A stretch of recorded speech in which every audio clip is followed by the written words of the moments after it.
ఏంటి ఎవరు లేరని చూస్తున్నారా? వచ్చేసా నేనే. నా డ్రెస్ ఎలా ఉంది? నేను ఈ డ్రెస్‌ని ఫ్లిప్‌కార్ట్ నుంచి తీసుకున్నా. అరే! చెప్పేదాకా ఆగవే చున్నీ. ఆగనే ఆగట్లేదు. అటు ఇటు తిరుగుతున్నా కదా! కొంచెం. ఆ చున్నీకి పెడదాం అనుకున్నా. హుహు. మనకు చోకులెక్కువ. అందుకే తొందర కూడా ఎక్కువ. సర్లేండి. నేను ఈ డ్రెస్‌ని ఫ్లిప్‌లో తీసుకున్నాను. 480 పడింది నాకు.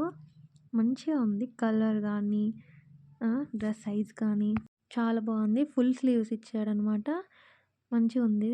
మంచిగా కంఫర్ట్ ఉందనమాట. మొత్తం ప్లెయిన్ అనమాట. నాకు నచ్చిందని నేను తీసుకున్నాను. ఇదేం ప్రమోషన్ కోసమో ఏమో కాదు. అయినా నేనే ఇప్పుడు ఛానల్ స్టార్ట్ చేశా. నాకు ప్రమోషన్స్ ఇచ్చేంత ఎవరు లేరులెండి. నా సొంత మనీతోటి నేనే కొనుక్కున్నా. మళ్ళా నా మనీ అంటే వేరే అనుకోకండి. మా ఇంట్లో వాళ్ళ మనీతోనే నేను కొనుక్కున్నా. డ్రెస్ ఎలా ఉంది? బక్కగున్నా గదా! నాకు ఎమ్ అయితే సరిపోద్దని తీసుకున్నాను.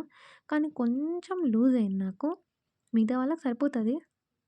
కానీ మా అమ్మ ఏమంటది తెలుసా? పాతకాలపు మనుషులు కదా! "ఏం కాదులే అమ్మ కొంచెం దొడ్డయితే పనికొస్తాదిలే" అని చెప్పింది. మీకు నచ్చితే మీరు తీసుకోండి. Bye bye.